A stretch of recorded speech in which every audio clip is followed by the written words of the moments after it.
going on, everybody? I am trying to record some weekly update videos.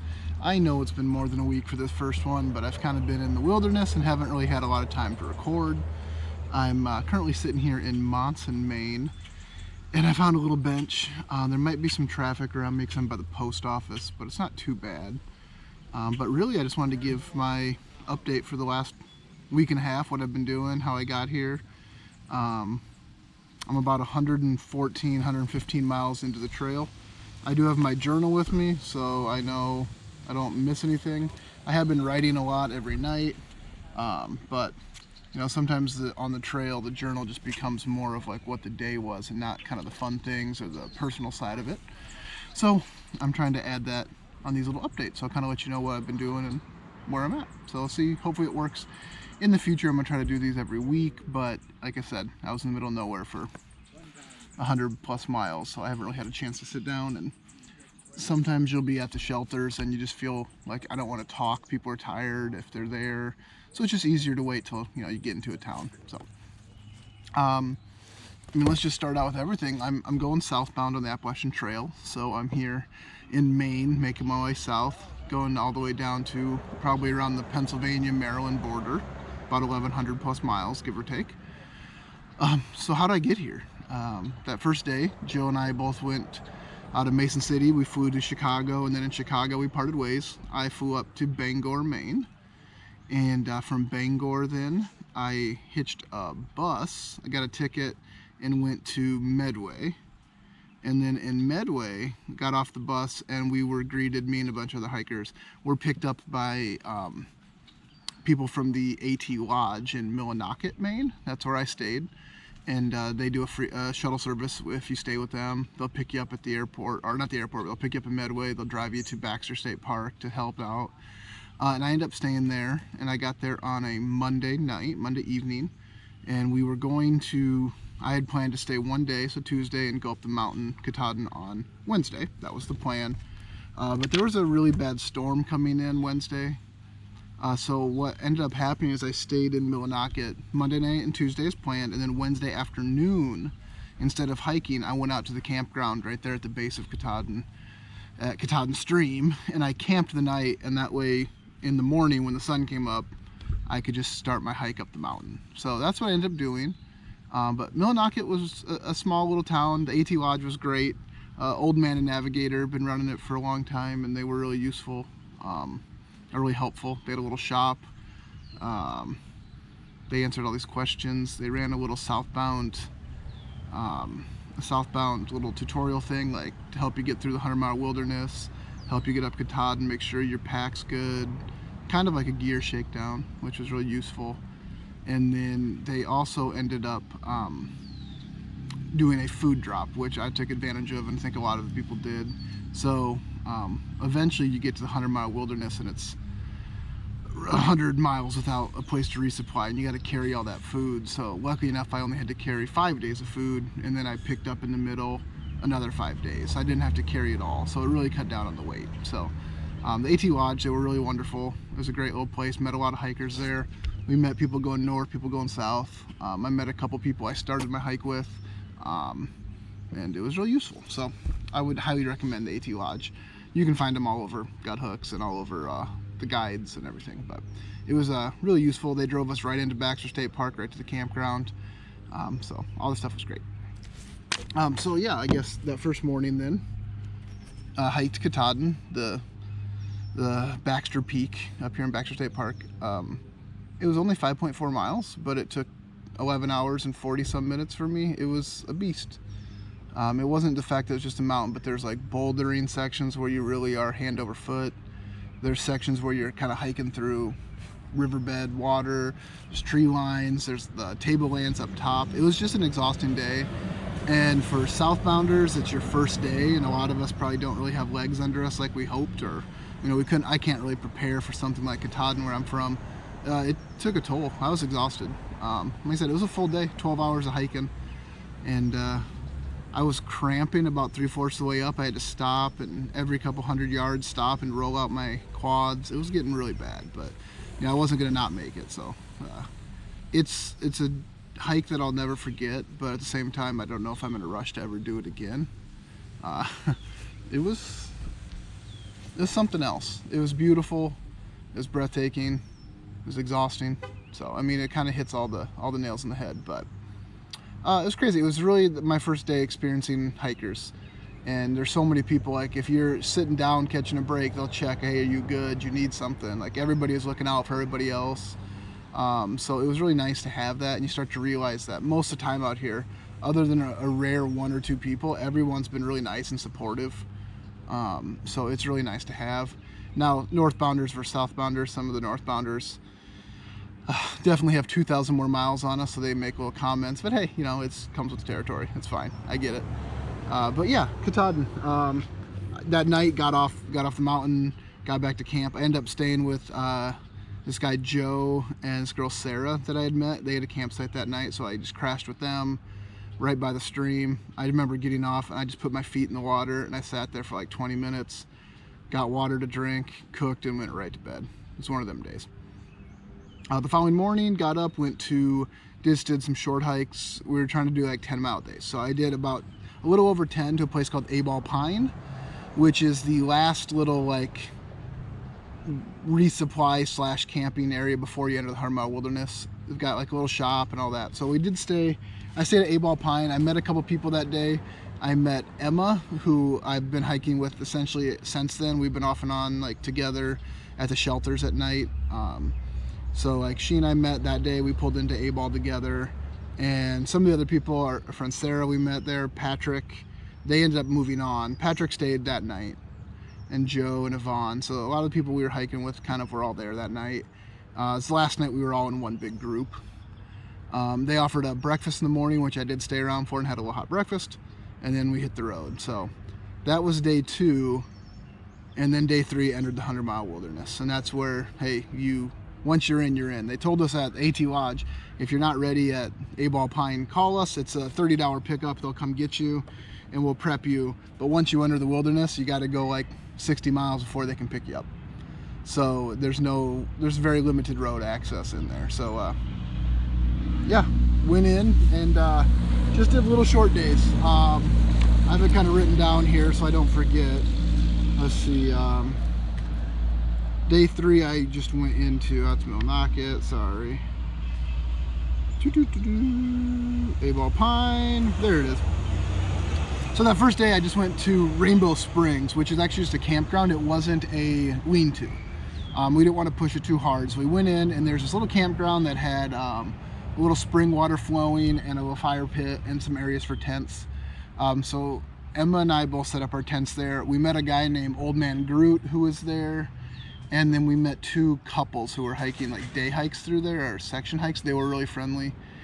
So we all kind of had dinner that night and just kind of regaled stories of 3 days in and how tired some of us were. Old Man Groot was about to finish going north, so he had been doing this for a long time. So he told us some tips and tricks on food and calorie intake and things like that, because we're still learning, you know, it is what it is. But it was a relatively uneventful night. There was nothing too crazy that night. The next day we went to a place called Wadley Lean-To, and that's where we met this group. So Wadley, once again, it's like 10-ish miles. That was the first night we hiked in rain, or that morning. So after we left Rainbow Springs, it was wet, and it was kind of raining a bit, and that was the first time I'm like, oh, we hike in rain. It's just, you do it. Everything gets a little wet, and you just kind of power through. It dried up by midday. The sun went away, or it came out, excuse me, the rain went away. Sorry, there's an ATV driving by, it's really annoying. But by the time we got to Wadley, we essentially were kind of drying things out. It wasn't too terrible. I've been hiking alone. Like I said, the people I'm with, we've kind of ended up at the shelters together, but not like hiking during the day together for the most part, off and on. But Wadley is the first place that we experienced a couple things. A, the wilderness is hillier than I thought. And then B, there's groups out here that we didn't know about. So there are a bunch of like high school camps where there's like 2 leaders and some kids, like high school age, 16 to 18-ish, and they're hiking. And at Wadley we met a group of girls who are going all the way to New Hampshire. And that's the first night we shared a lean-to area with them, and I actually think we shared a campground 3 nights with them over the course of the 10 days. But they're super friendly and super nice, and they carry so much food. It's so jealous. It's crazy. But they split their gear amongst them all so they can do it. But I guess that day was just more or less learning to deal with being wet. It's something you don't really think about. I have like a wicking clothes, like shirts that are supposed to wick water after a while. They get to a point where you're super saturated and they just don't dry. So you start to be like everything's just wet. You learn that wearing things sometimes is better. It'll dry on you even though it's gross than it is just to try to let it hang. It is kind of what it is. The next day we went from Wadley to Antlers. Antlers campsite is the best one I've seen out here, and I think everybody raves about it on all the apps. Antlers is just a really big open area with like a big fire pit area and big campsites and a beach. And the beach is perfect. So when I got into Antlers, I was the only one there. I got there ahead of everybody else. I went right into the water and just got down to like my underwear, and I was just like sitting in it. It wasn't only like knee high, but it was just like water. It was perfect. You could hang out in it, soak your feet. It was just beautiful. And Antlers had this only thing that I've seen in the mountains here. It had, in the wilderness, it had cell phone service. We don't know why or how.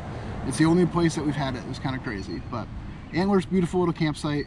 Everybody seems to love it. We met a couple northbounders there. They were pretty nice. See, the night before we met a guy named Puke Skywalker. He was pretty chill. He started a fire, and we talked to him for a while. So yeah, that was really nice. At Antlers, we met a couple other guys, I forget their names, that were just kind of going north.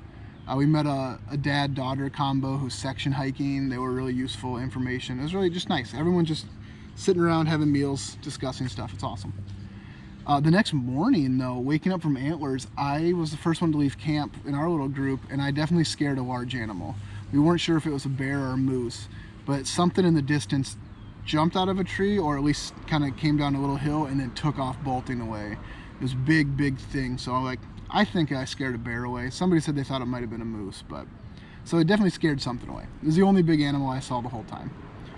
The next day we went from Antlers, went to Cooper Brook Falls, which is another lean-to.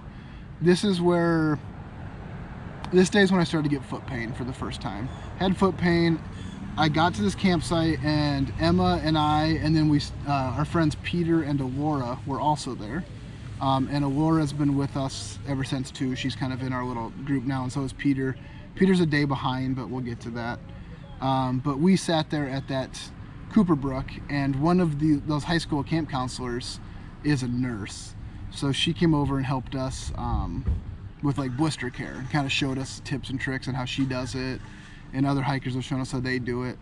So that's the first day I took care of like blisters on my feet and wrapped them and all that. And holy hell, does it make a huge difference the next day. Cooper Brook is also the place where, sorry, it's a big truck, where there were 3 of those camps there that night, along with like the 5 hikers of us. There was like 20 plus people at this camp. It was crazy. So there was a group of, I think, 8 boys there who were all like 17 or 18, and then their leaders were like 22. So they were all kids.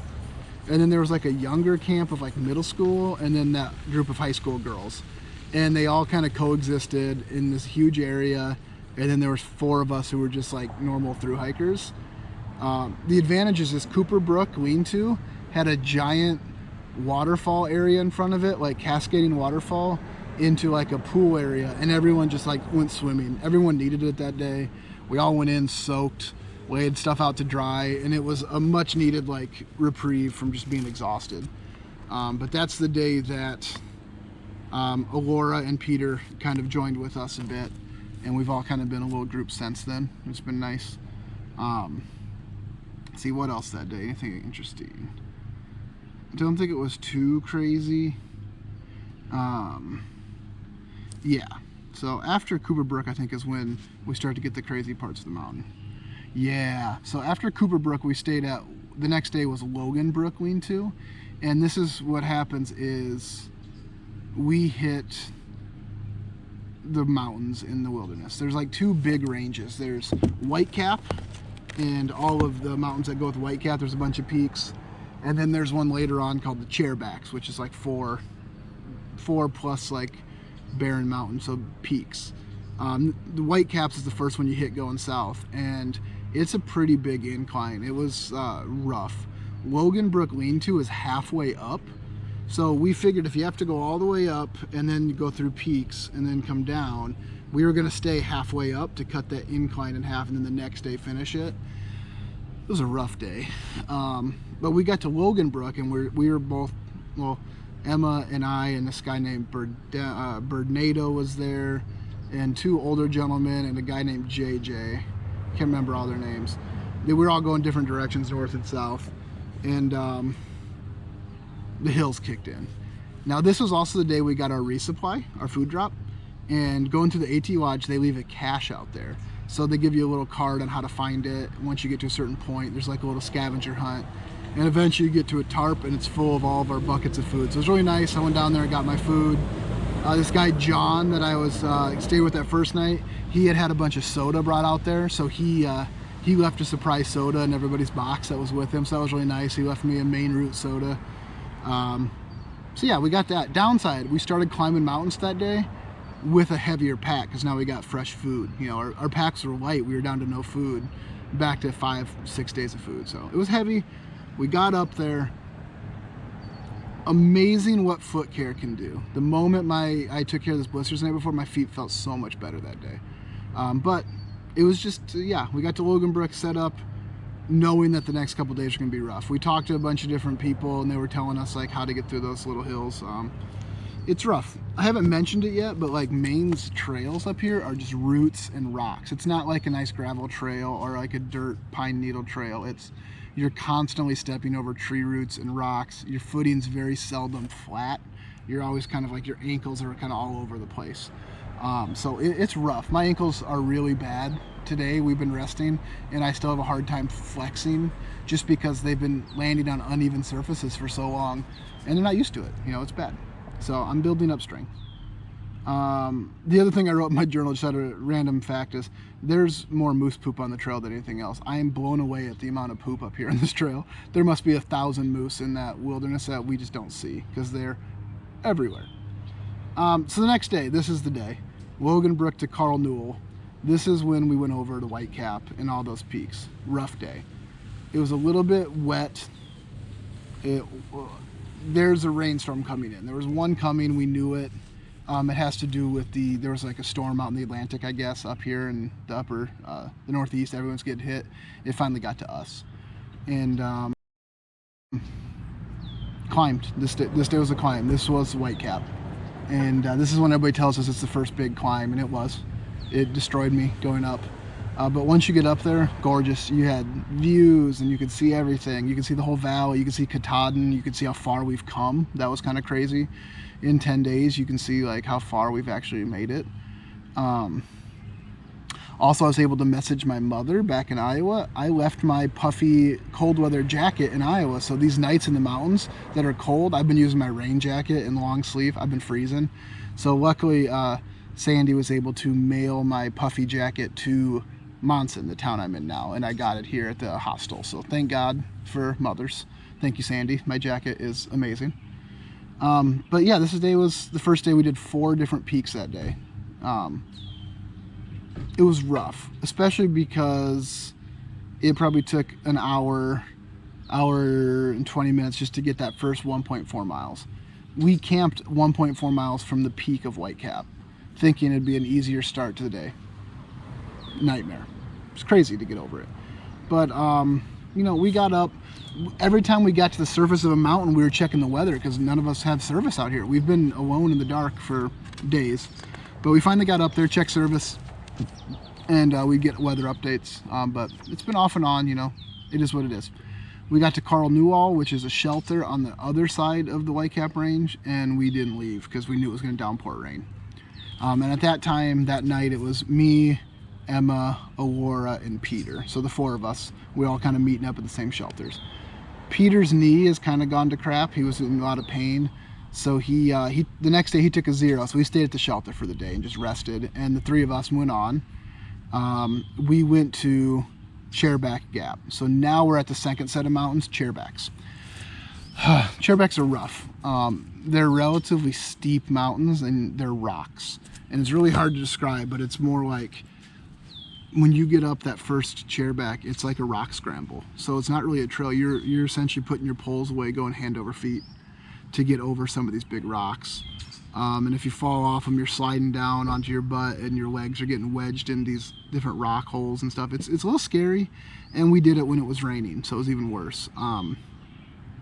So we did this, the chairbacks. It was probably the hardest day, all 4 of them. But the first day was just getting to Chairback Gap, which is a lean-to after the first big one. So we did that one. We stayed there for the night, rested up. Our friend Patrick was with us this night still. Patrick was a flip-flopper who, he's got his trail legs, but he was just feeling sick. So he normally does 20-mile days, but he was doing small days. And we kept crossing his path, and then after this hostel now, I don't know if we'll see him again because he's taken off. But yeah, the Chairback Gap day was pretty rough. This was kind of a rainy day. We did river crossing, so you got to walk through a river up to your knees or take your boots off. We had to do the rock scrambles in the rain. Just an all-around day of like, this blows, like this is hard. So then after that day, the next morning is when we had to finish the chairbacks and get off the mountain. And that was even harder because we ended up going to a place called the Long Pond Stream lean-to, which is fine, but the chairbacks, once you go over the couple that you have in Mount Borman, then you got to come off the mountain, and it's just as steep down as it was going up. And remember, we went hand over feet going up, like climbing rocks. Going down was like 1,400 feet of elevation decline in under a mile, so it was really steep down, and that just takes a toll on your toes and your ankles, and it just takes a toll on everything. It's just not, if your legs aren't into it, it's uncomfortable. So that was really hard. I was exhausted by the time we got to, by the time I got to Long Pond. That was second to last night in the wilderness, and I was spent. I was done that day. So after that, it was really just we were like, oh hey, we got over the mountains. It's all smooth from here, right? It's all downhill from here. It's not, but that's what the whole thought process is. So we got to Long Pond Stream, and then the next day was we had 2 options.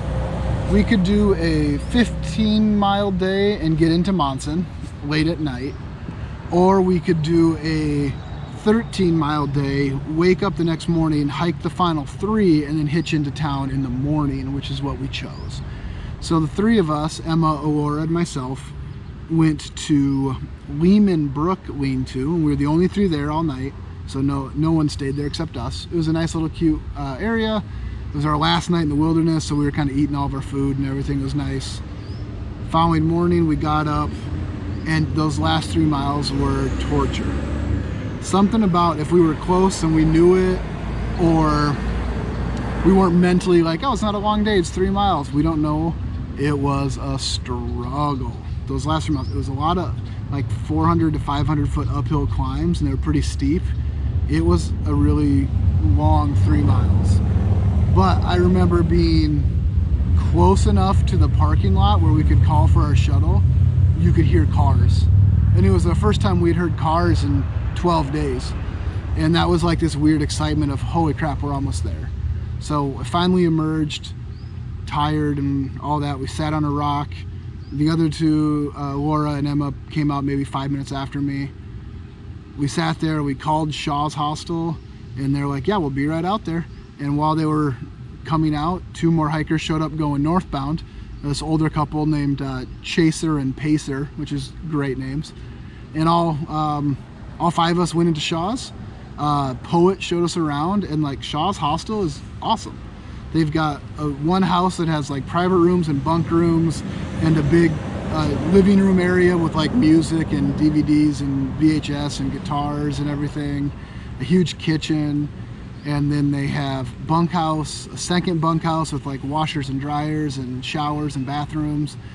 And then they have a full gear shop, so you can resupply gear or upgrade gear. They have a food resupply upstairs. It's like a grocery store. It's like individually packaged stuff that hikers want. Instead of buying a box of 20, you can get an individual thing. It's just, they know what they're doing. It's really nice. Everyone's super welcoming and inviting. Like when Poet showed us around, it was very much like, if it's here, you can use it. It's fair game. Like, it's our home's your home. And it was really welcoming. Him and Hippie Chick are great. Between the houses, there's people who are just tenting or hammocking. So there's just people outside hanging out. There's people everywhere. It's awesome. So it's really nice, this like hiker feeling of, you know, people do just want to talk and share their stories and help each other out. So it's really cool. And then this morning, man, they made a huge breakfast for everybody. We had eggs and potatoes and bacon and blueberry pancakes, and he stacked them in the shape of like trail markers and cairns. So it's like just this awesome, everything's just great, you know what I mean? It's cool. When we got to town, Emma, Laura, and I instantly walked to this gas station because Patrick told us to, and bought like pizzas and like soda, all these things we haven't had in forever. Like, you miss like weird things, but like soda, it was like it burned your throat after, you know, a couple weeks. But just like a pepperoni pizza with sauce. We went to a little corner store last night and got like a sub sandwich, and like I got a parfait. Just little things like that, you do start to miss foods. So it's kind of crazy, but you know, it's been good. We haven't had any like crazy things, like little injuries. Yeah, I feel like my ankle might be kind of hurt. It's nothing too bad, you know. We made it through 115 miles of a really hard wilderness. It doesn't get easier from here. Maine's hard. Like, all of Maine to New Hampshire is just hard. Everyone will tell you that. A lot of people are like, hey, you've made it through a 100-mile wilderness in Katahdin. You can do the rest of the trail. I know I can do it. It's just going to be difficult.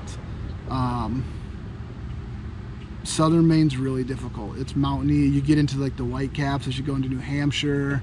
You get the Presidents, you get the Bigelows. All these mountain chains that are pretty well known are all up here in the first couple 100 miles of this trail, you know. So I've got a rough going still, but spirits are semi-high. I'm going to stay here for a few nights and get my legs back to strength, my ankles and all that. So we should be good there. I don't really know if there's much else. Momsen's just this cute little town. I'm kind of excited to keep going forward. Everyone's telling us all these good things. I guess the 100-mile wilderness, the strange part is you're alone kind of out there. You're not, because there's hikers, but you're alone with resupplies. Everyone now is like, oh, every 3 to 5 days you'll easily be able to get to a town where you can hop into a hotel if you need to, or you can resupply your food, or just take a day off or half day. So that'll be different, because we've been hiking literally just with what's in our pack. So, you know, if you need a day, we can take it. So, you know, today is my day to kind of plan ahead and see where the hell I'm at on my map, where I want to go and how far I want to go from here. But everything seems pretty good. So I just wanted to give a little update of what we've been doing, or what I've been doing, and like my little trail family I've got so far. So far it seems like there's 3 to 4 of us that are kind of sticking together. So it should be good. It's nice to have other people in this with you, so you're not alone, which is great. Jill's got her own little story going. I know she's had some setbacks with a hammock tear, and she's had some thunderstorms and things. So I know she's having just a go of it, just like I am. So I know it's just a journey, and we get there, we'll have all these stories. But for now, I'm just trying to take it all in and just kind of love it. You know, it's fun. It's one of those things you kind of hate in the moment, and then afterwards you love it. And I mean, you don't hate it, but you get discouraged at times. Like, your brain's the hardest thing out here. It's going to prevent you from succeeding other than injury. So it's like, you just got to stay positive and just, you know, embrace the suck, as they say, right? Embrace the bad stuff, and the good stuff looks even better. So should be good. But for now, I think I'm going to write my journal, and I'm going to go get a sandwich at the little corner shop here and just kind of relax for the day, and then welcome the new hikers when they come down off the trail today, because I know we've got some friends that might be coming in. Hopefully we'll see our friend Peter today. He'll come in, and we'll be able to catch him up and let him put his feet up for a day, and we'll pamper him. So everything should be good. I hope everybody's doing well out there. I survived the storm up here. I survived the wilderness. So hopefully from here it won't be easier, but it won't be harder either, you know. So happy hiking to everybody, and we'll talk to you later.